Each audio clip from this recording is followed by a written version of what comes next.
요셉 이야기의 핵심을 이해하기 위해서 우리는 무엇을 해야 될까요? 요셉을 영웅으로 만들려는 생각은 잠깐 내려놓으시기 바랍니다. 요셉에게 꿈을 주신 것은 하나님입니다. 도대체 하나님께서는 왜 요셉에게 이런 꿈을 주신 걸까요? 요셉에게 이런 꿈을 주신 하나님은 도대체 어떤 분일까요? 그 하나님을 먼저 주목하시기 바랍니다. 우리는 말씀하시고 그 말씀대로 이루시는 하나님을 창세기에서 발견합니다. 하나님은 아브라함에게 말씀하십니다. 이삭에게 말씀하십니다. 야곱에게 말씀하십니다. 요셉의 하나님은 어떤 분이실까요? 꿈을 주신 분입니다. 자꾸만 사람들은 꿈이라는 단어에 집착합니다. 그래서 꿈을 비전이라는 말로 왜곡시킵니다. 성경에서는 이 꿈을 비전이라고 설명한 적이 없습니다. 큰 비전을 갖지 말라는 말이 아닙니다. 자신의 비전을 이루기 위한 욕망으로 하나님의 말씀을 이용하지 말라는 겁니다. 그건 요셉에 대한 성경의 말씀을 왜곡한 겁니다. 이런 말씀의 왜곡이 얼마나 한국교회를 부패시켰는지 모릅니다. 출세하지 않으면 하나님께 영광을 돌릴 수 없는 겁니까? 아닙니다. 그건 성경의 왜곡입니다. 여기서 요셉의 꿈은 하나님의 말씀을 말합니다. 그 당시에는 구약 성경과 신약 성경이 완성되지 않았습니다. 그래서 하나님은 불과 구름 가운데 말씀하기도 하셨습니다.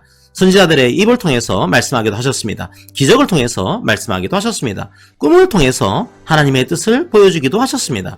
요셉이나 다니엘은 꿈을 통해서 하나님의 말씀을 받은 겁니다. 단순하게 말하면 성경은 요셉을 선지자로 설명하고 있는 겁니다. 구약과 신약이 완성되기 전에 요셉은 꿈으로 말씀을 받은 겁니다. 그런데 하나님의 말씀은 반드시 성취된다는 겁니다. 오늘 본문을 보십시오. 야곱이 죽은 다음에 형들은 두려움에 떨고 있습니다. 형들은 요셉을 노예로 팔아넘겼습니다. 아버지 때문에 요셉이 참았는데 이제는 아버지께서 돌아가셨으니까 요셉이 자기들을 해치지 않을까 걱정하고 있습니다. 그런데 요셉이 걱정하고 있는 형들에게 뭐라고 말하고 있습니까? 요셉은 형들의 계획을 하나님께서 선으로 바꾸셨다고 얘기합니다. 무슨 말입니까? 하나님께서 말씀하신 대로 결국 성취되었다는 겁니다. 요셉이 이집트의 총리가 된 이유가 무엇입니까? 하나님께서 아브라함과 야곱에게 하신 약속을 성취하시기 위해서입니다. 요셉을 통해서 이스라엘 백성의 생명을 구원하신 겁니다. 요셉에게는 총리가 되느냐 되지 않느냐가 중요한 것이 아니었습니다. 왜 총리가 되게 하셨을까? 그게 더 중요한 문제였습니다. 요셉의 존재 목적이 바로 형들을 살리는 것이었습니다. 그게 하나님께서 주신 꿈입니다. 그게 하나님께서 주신 말씀입니다. 지금 요셉은 그 말씀이 성취되었다고 선포하고 있는 겁니다. 그런데 형들은 하나님의 말씀을 듣지 못했던 겁니다. 말씀을 모르거나 그 말씀을 믿지 못하면 불안해집니다. 요셉은 그런 형들이 너무 답답하기도 하고 안타깝기도 했던 겁니다. 그래서 울었던 거죠. 자, 요셉에 대해서 한 가지 더 말씀드려야 할 것이 남았습니다. 꿈을 꾼 후에 요셉을 생각해 보십시오. 그의 삶이 평안했습니까? 아닙니다. 하나님의 말씀이 이루어질 것 같지 않은 삶을 살았습니다. 형들은 자신을 노예로 팔아넘겼습니다.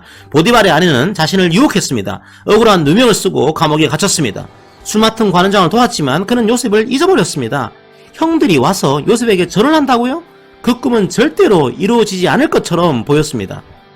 모세는 창세기를 광야에 있는 이스라엘 백성에게 쓰고 있습니다. 하나님께서는 그들에게 젖과 꿀이 흐르는 가나안 땅을 약속하셨습니다.